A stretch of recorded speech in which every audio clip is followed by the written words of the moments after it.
Hello, everyone. Welcome to the Guam Human Rights Initiative podcast, where we're connecting with the community. I'm your host, Mary Kate Saliva, and I'm super excited today to welcome to the show Samantha Taitano and Agustin, who are going to be talking about the Guam Homeless Coalition.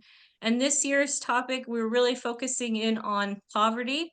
And the Guam Human Rights Initiative is a nonprofit where we are focused on advancing research on human rights issues impacting Guam and the region. And you can learn more about this nonprofit at guamhri.org.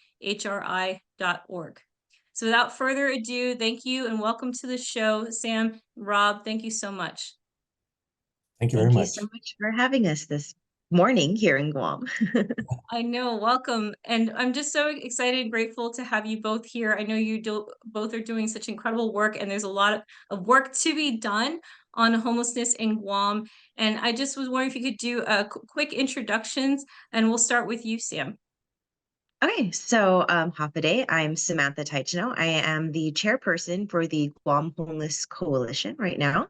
I kind of fell into this role because I used to be the director of a nonprofit organization here on the island, and we had programs that specifically were targeted to assist those who are at risk or experiencing homelessness here on the island.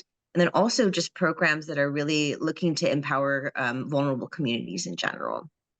So that's a little bit about me. Thank you. And Rob. Sure. Hi. So I'm Rob Agustin, and I am the vice chair for the Guam Homeless Coalition. I'm also the director for the Office of Homelessness Assistance and Poverty Prevention, otherwise known as OHAP. And I came about that working in the Lieutenant Governor's office, became acquainted with the coalition, and then through that time, once Lieutenant Governor, or I guess the prior director left, so he just asked me if I was up to the challenge to be director for the office, and I decided that's what I wanted to do. I love that. I think that's fantastic. Again, just such an important mission happening right now. And I'd love if you could share a bit with us, Sam, about the mission of the Guam Homeless Coalition.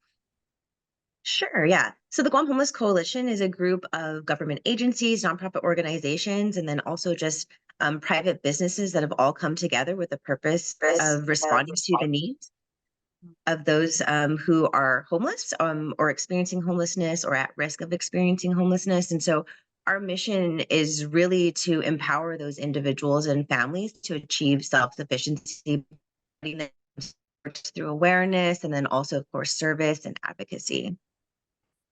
Wonderful. And I know, Rob, you touched on your ties as well. What led you to get involved with the Guam Homeless Coalition? You could go a little bit more background on that. Sure. I would say the first thing was the first year that the administration came in, Lieutenant Governor went out on the annual pit count. And so from that point on, he made it one of his focuses to focus on the homelessness and also the poverty on the island. So just from that point on, I worked closely, or Lieutenant Governor worked closely and tasked me to, constantly be in touch with the coalition and find out what's going on.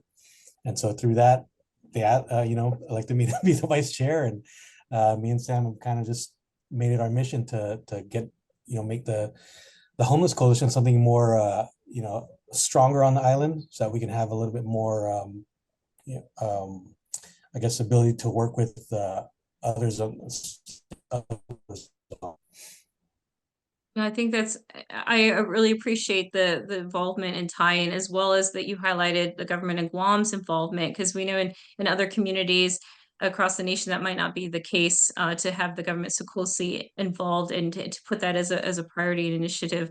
So I really appreciate that touch as well. Sam, was that similar about why you got involved with the Guam Homeless Coalition as well? Or do you have a different story? Yeah, well, so I used to be the director for a nonprofit organization here, and we had a bunch of different programs. And so naturally, again, I said the Guam Homeless Coalition is just like a group of organizations. So sometimes they're direct service providers, sometimes they're indirect service providers. And so that organization kind of entered in the realm of the Guam Homeless Coalition as being an indirect service provider. We have a large population of people from the freely associated states living here in Guam. And so one of the programs that we had at the organization, which is called Manyalu, it had translators and interpreters. And so a key thing trying to assist those who might be experiencing homelessness that are coming from majority of them are coming from the FSM, specifically Chuk. And so being able to connect them to the services in their native and their home language is going to be extremely essential to making sure that they find success in achieving that self-sufficiency.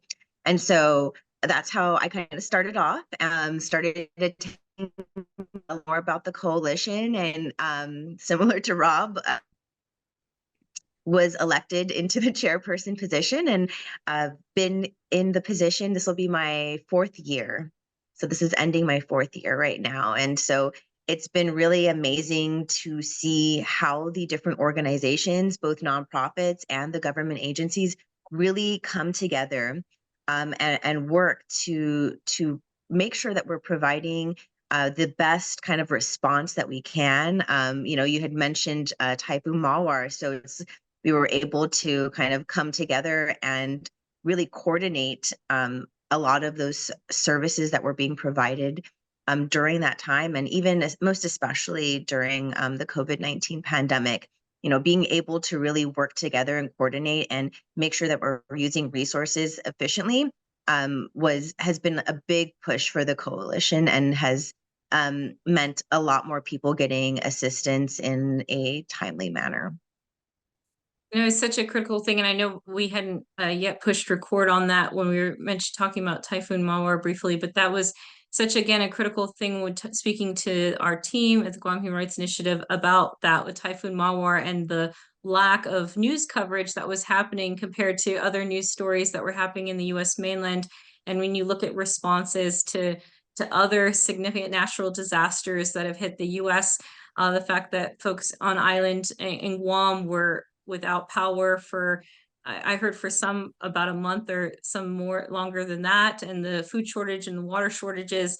But again, just highlighting that it can also displace people when it comes to natural disasters, and especially in Guam, but to see the community really come together. So I would love if you could touch on Rob, of how does poverty play a role in homelessness in Guam, and who would you say are the most vulnerable?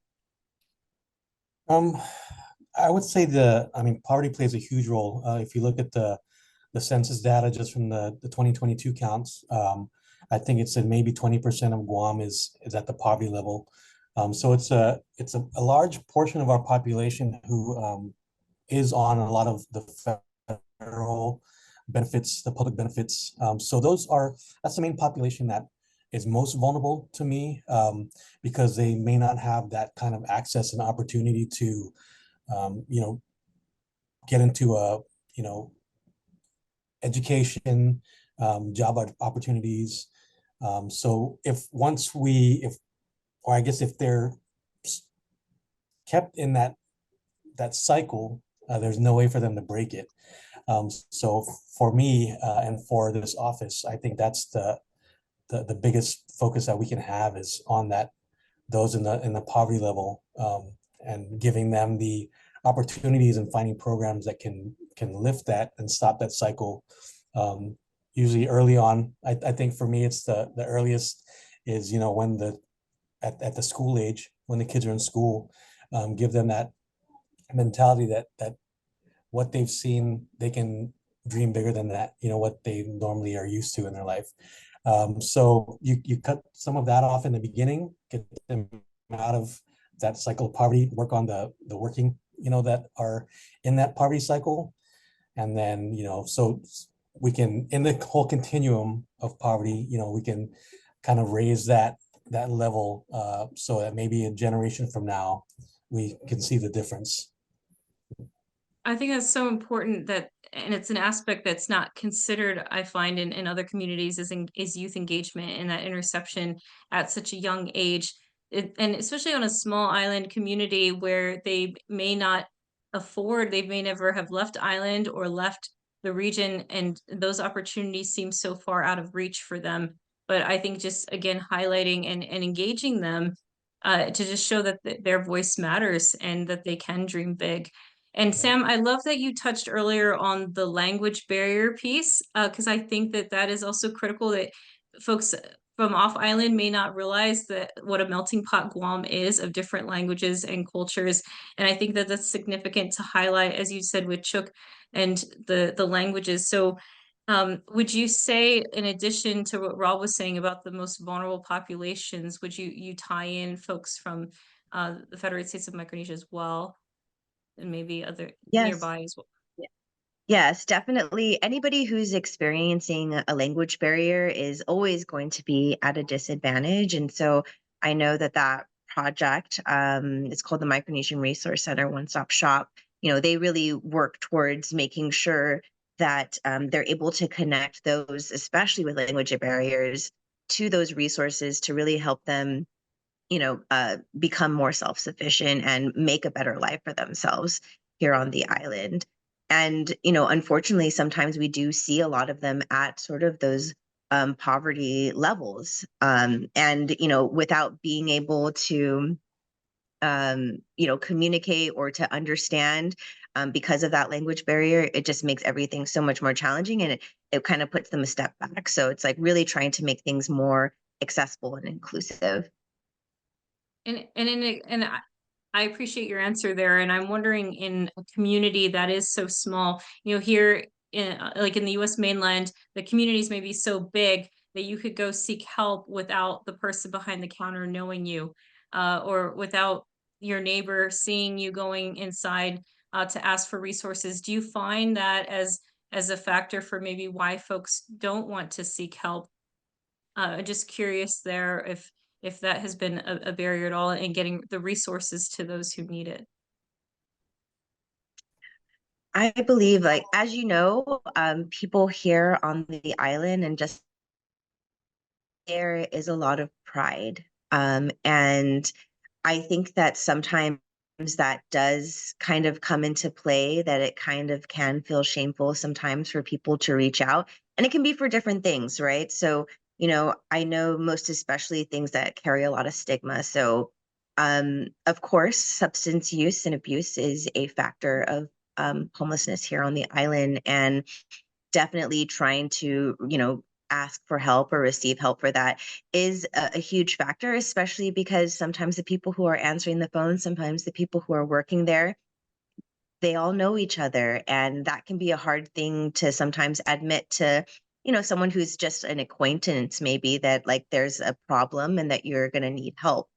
I think that as time goes by, there's been a lot of efforts to kind of really try to address stigma and encourage people to be more willing to ask for help in all kinds of avenues. So not just in substance use, but also, when it comes to receiving any kind of service.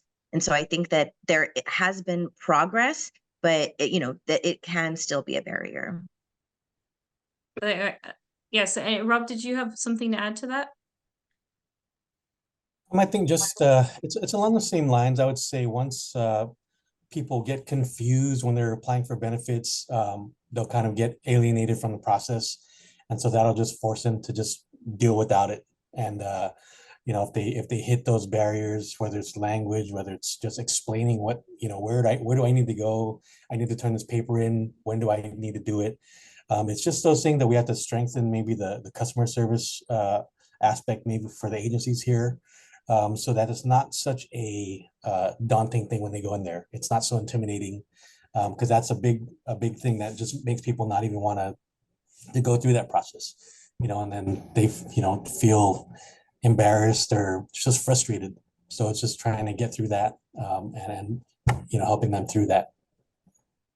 And would you say that it's and just to add on to that, is it quicker to get the resources? You said it was trying to make the process easier. How soon or how long is that process for them to get resources?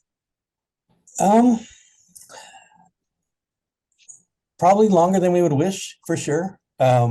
Sometimes if they, like our office, they'll come in here, and they're trying to fill out their SNAP application or Medicaid. Sometimes it's just a simple, we just connect them, and that's kind of what our office is for too. It's trying to bridge that gap from agency to agency or Right. nonprofit to client. So if it's just that simple thing, I need a birth certificate, and it just takes too long they don't understand how to get through that. So just lessening that confusion there, it would go a long way. So sometimes we can get that solved within 24, 48 hours, and their benefits start right away. And so we just need to see, once they come in, assess what the issue is, and then reach out and because we can reach out directly to them, we can kind of get rid of that barrier that they might face talking to the customer service person, and we just kind of clear out that confusion right away. Thank you, Rob. You said such a key thing there about assessing where they're at, hearing where they're at, because I think sometimes we go in there with this hero mindset of just going in and telling them this is all the things that you need without actually hearing them out about what is the most immediate thing that they need, and they know best about what that is, and just being able to have those resources available on island, I think, is incredible. And Sam, I'd love if you could share a bit about some of the data that you may have that you all have captured regarding the seriousness of this issue on island homelessness. Yes, so I can share some of the data from our 2023 point in time homeless count.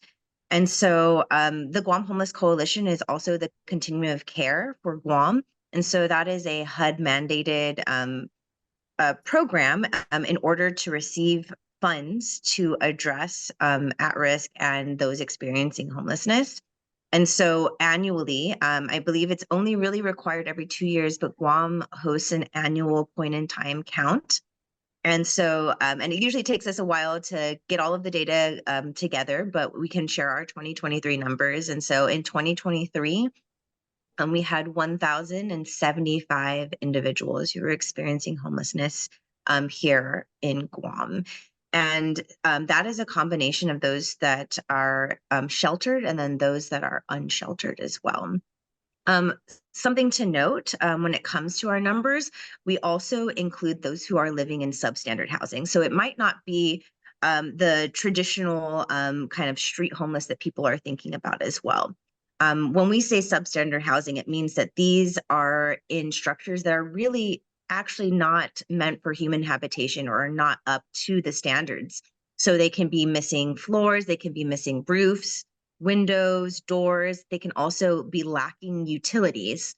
And we're not just thinking about maybe people who are trying to live off of the grid. That's one thing. But we're talking about those who are missing essential utilities and really don't have access. And it's not because they're choosing to do that.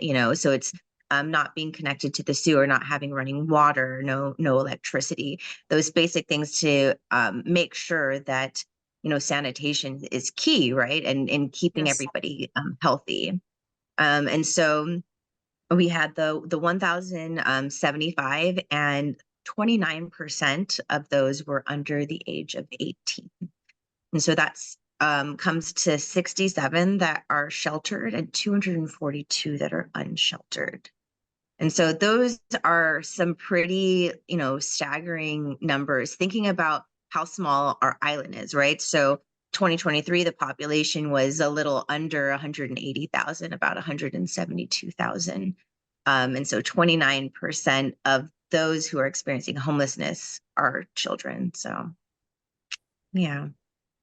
And I wanted to ask, and maybe Rob, you could step in here, as well as housing situation on island, as we know, is already an issue, and affordable housing, especially even for those who are well employed.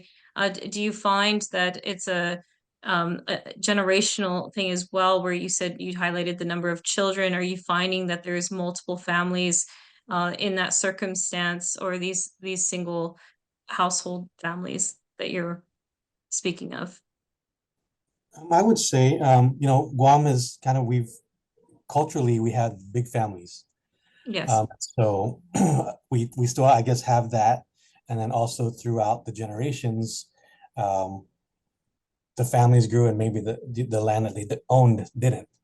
And Mhm. so we're going through every generation, and the land or the heir, whatever they were supposed to get, as an heir, might be less and less or stuck in probate. So that lends to maybe the homelessness or just the lack of land that they would be able to build on as they grow and become adults. Um, it's a few other things from multi-generational households also. Definitely the economy factors in there, where families have to live together more just to afford the rent or the housing. That is also uh, a result of our geopolitical position we are in here. Of course, a lot of the military do have an allowance for housing. Yes. So with the limited inventory that we have here, and just the interest of a landlord to reach that American dream themselves and have some income, some revenue making property.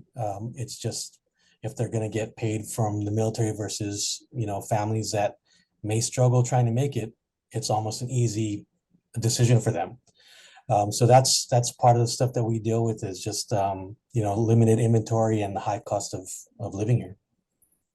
Thank you for sharing that. And Sam, I'd love to touch back on what you were saying of the alarming number of the children. And Rob, you touched too about engaging the youth. So what are some of the resources or outreach that you all are doing with regards to the children? So for the coalition itself, we hold a couple outreach events. And so actually, this month, April 26th, correct, Rob? Right. We're going to be holding our Passport to Services annual outreach event. It's going to be at the Chamorro Village Festpac Huts. And we pretty much bring out all of our members, all of our service providers, and then we also invite other service providers to come out. It's a day where anybody who is at risk or experiencing homelessness can come out and receive information, and then also some services. For example, we have immunization, so we invite families to come out and even bring their children to receive those immunizations. We do health screenings there as well, thanks to our partners. And so they're able to connect to a bunch of different resources during that time. This year, we actually will have the Village Playground group coming out, and they'll be doing activities with the kids. But really what we do is we try to help connect those families to the different nonprofit organizations that really focus in on empowering the youth. And we are fortunate that there is a numerous amount of nonprofits that focus in on prevention.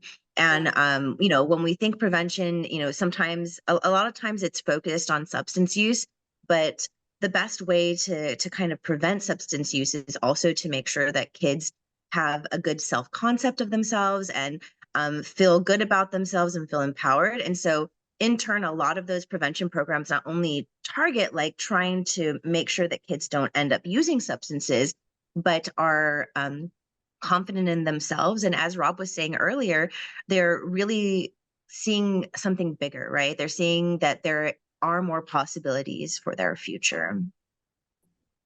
That's great. And Rob, did you want to touch on that a little bit more? I think it's just having kids feel stabilized, or being able to stabilize these households.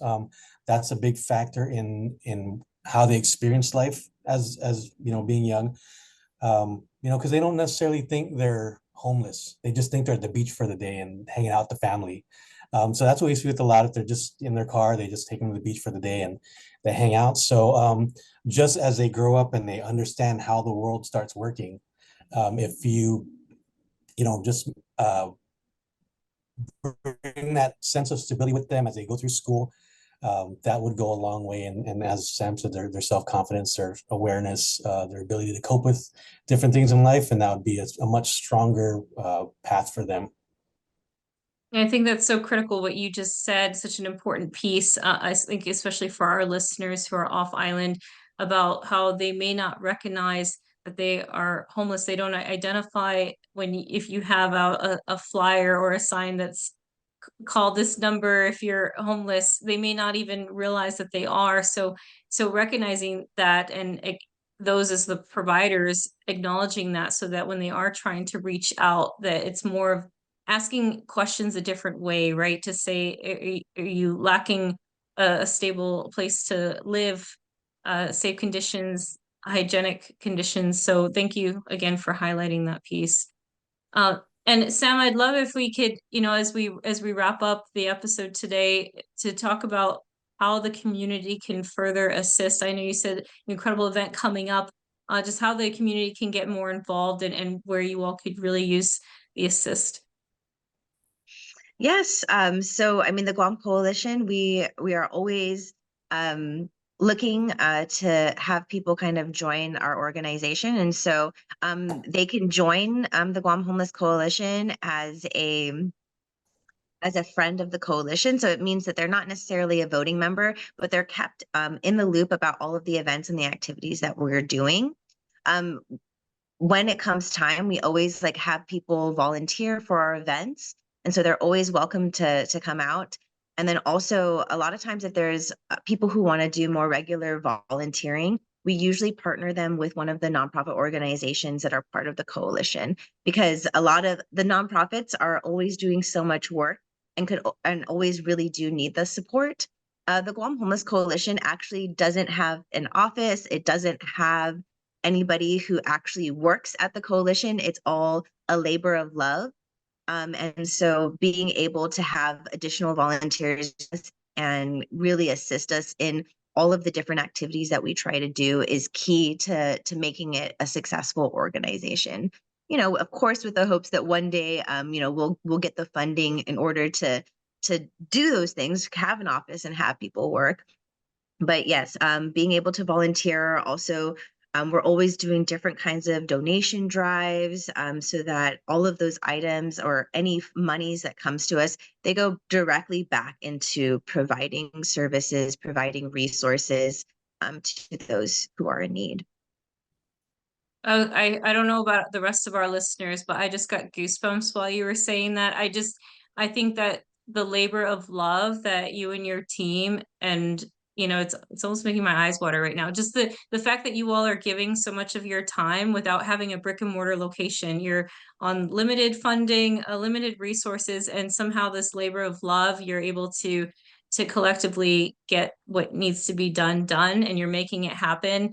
And so again, just such inspiration to, I think, our listeners, and for those that may be off island, that you step in and recognize that problem, people who need the help and resources, but really folks like yourselves that are giving so much of their time. And thank you so much for that. And as we heard it here, listeners, about what Sam's saying, to help, and Rob will be out there for helping out the community. Rob, where would you say is another way that perhaps the community could get involved, or maybe even a message to those off island of just how they could offer support as well? Sure. We have a donation link on the website, guamhomelesscoalition.org. That always helps, if you're not on island and you'd like to help, that for sure would help, because we do run some programs. We have had some like pilot programs, and those get expanded quick once people find out. So everything that we're doing does take some money just to help, our clients.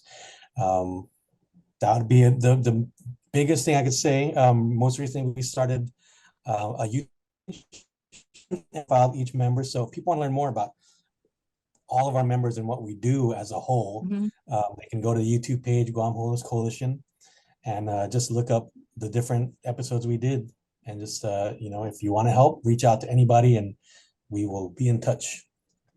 I have checked out those videos. They're pretty definitely inspirational. And again, that's why I was so excited to have you both on today. I just think that it's not just something I wanted folks on island, because again, I feel like the audience that I want to really reach out to, especially with this podcast, is to off island as well, to just look at what's going on, our fellow Americans here all the way out on Guam, closest to U.S. territory to Southeast Asia, and just looking at the amount of support that's needed. And there's a bit of a piece for everyone, right? It's not going to be a day where where you both, Sam, Rob, were like, no, we don't need any more help, and the issue is not an issue, but it's, again, there's enough for everybody to take a part in lending their skills and services, even if it's just sharing awareness about what's really going on. And Sam, when you talked about the data that came out, was that for is that after or before Typhoon Mawar from last year? It was before. So the point in time Or count is always held in January, the last Friday of January. So wanted to so circle back yeah. on that.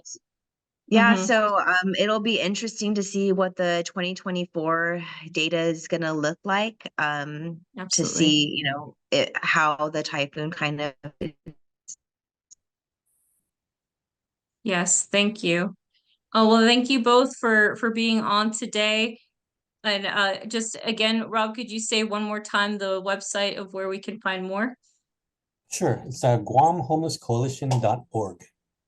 Wonderful. Well, thank you both, Rob and Sam, for joining us in the Guam Homeless Coalition. Again, check out the GuamHomelessCoalition.org.